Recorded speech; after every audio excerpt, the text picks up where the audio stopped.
Assalamualaikum warahmatullahi wabarakatuh. Perkenalkan, nama saya Zulkifli, NIM 2236005. Di sini saya akan membuat tugas interpersonal skill. Dosen pengampu yaitu Rina Ari Rohmah, MPD. Apa itu interpersonal skill?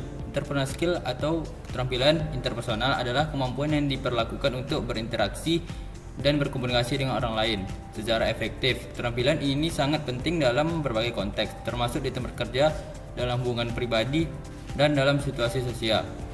Berikut adalah beberapa aspek penting dari keterampilan interpersonal. 1. Yaitu komunikasi. Komunikasi adalah kemampuan untuk menyampaikan informasi dengan jelas dan mendengarkan dengan baik. Ini mencakup komunikasi verbal dan non-verbal beserta tulisan. Kedua, empati, kemampuan untuk memahami dan merasakan perasaan orang lain. Ini membantu membangun hubungan yang lebih baik dan menciptakan lingkungan yang lebih mendukung.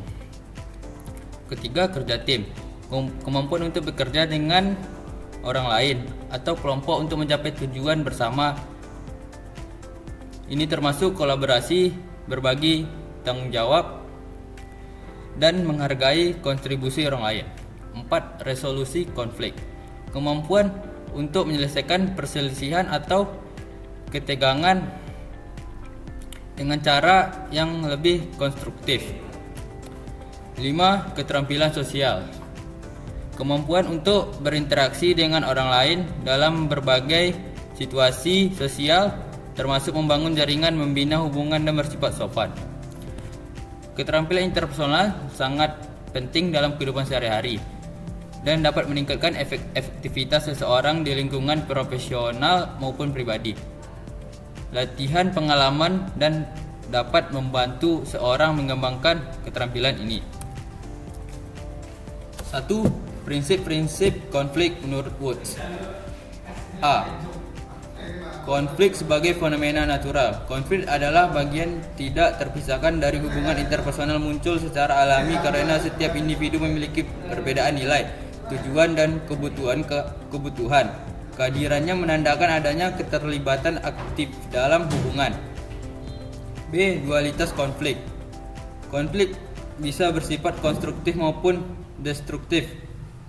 Konstruktif adalah mendorong pertumbuhan hubungan, meningkatkan pemahaman, dan memperkuat ikatan. Destruktif merusak hubungan, menimbulkan trauma, dan menghambat komunikasi. C. Pengaruh kontekstual, dipengaruhi oleh latar belakang budaya masing-masing pihak, pengalaman masa lalu, membentuk cara menangani konflik, situasi dan kondisi saat konflik terjadi mempengaruhi dinamikanya. D. Manajemen konflik, membutuhkan komunikasi terbuka dan jujur, pentingnya empati dan pemahaman perspektif lain, perlu strategi resolusi yang mempertimbangkan kebutuhan semua pihak. Manfaat konflik dalam hubungan. Yang pertama yaitu meningkatkan pemahaman. Konflik membantu individu untuk memahami perspektif satu sama lain, membantu empati dan mengklarifikasi nilai-nilai. Kedua, mendorong pertumbuhan.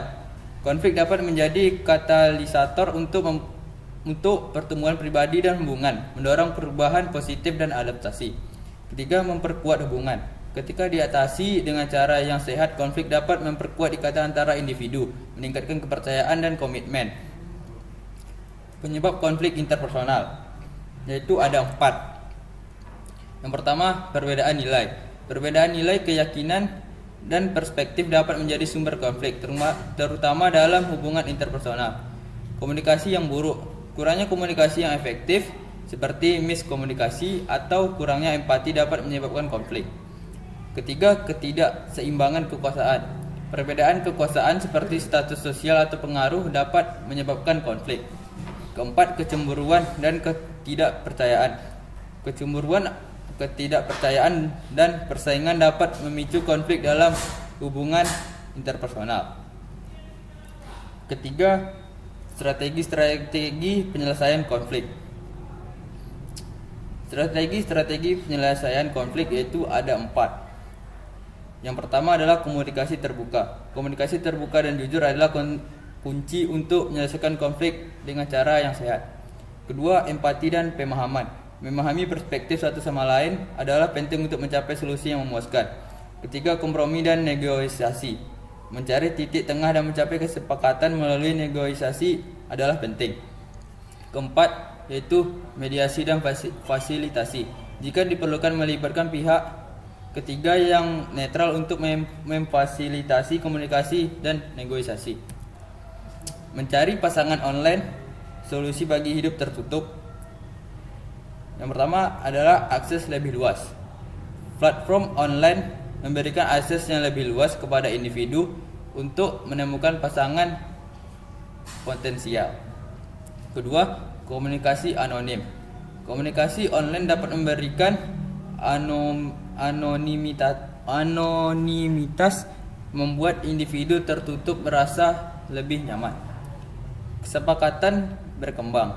Proses online kemungkinan individu tertutup untuk membangun kepercayaan diri sebelum bertemu secara langsung. Tantangan dan peluang mencari pasangan hidup. Yang pertama yaitu risiko penipuan. Hati-hati diperlukan untuk menghindari penipuan dan profil palsu. Kedua, kesulitan membangun kepercayaan. Membangun kepercayaan dalam hubungan online bisa lebih sulit dibandingkan dengan bertemu secara langsung. Ketiga, perbedaan harapan. Pentingnya untuk menetapkan harapan yang realistis dan memahami bahwa komunikasi online berbeda dengan offline. Keempat, peluang untuk berkembang. Platform online dapat membantu individu mengembangkan keterampilan komunikasi dan membangun kepercayaan diri. Keragaman budaya di Indonesia. Kekayaan nasional. Yang pertama yaitu ada rumah adat. Rumah adat di Indonesia beragam, mencerminkan kearifan lokal dan gaya hidup. Kedua, pakaian adat. Pakaian adat seperti kebaya dan batik merupakan simbol identitas dan kebanggaan. Ketiga, tarian adat. Tarian adat seperti tari saman, tari kecak menceritakan kisah tradisi dan nilai-nilai. Keempat, bahasa daerah. Indonesia kaya dengan bahasa daerah, menunjukkan keragaman budaya dan etnis. Kelima, seni pertunjukan. Seni pertunjukan seperti wayang kulit dan teater rakyat mencerminkan budaya lokal. Melestarikan dan mengembangkan budaya daerah. Yang pertama yaitu pendidikan dan pelestarian. Pendidikan tentang budaya daerah penting untuk meningkatkan kesadaran dan penghargaan. Kedua yaitu dukungan pemerintah. Dukungan pemerintah dalam bentuk dana dan kebijakan sangat penting untuk melestarikan budaya. Ketiga, pengembangan kreatif. Mensinkronkan budaya dengan modernitas seperti dalam desain dan teknologi yang sangat penting. Keempat, promosi dan pementasan.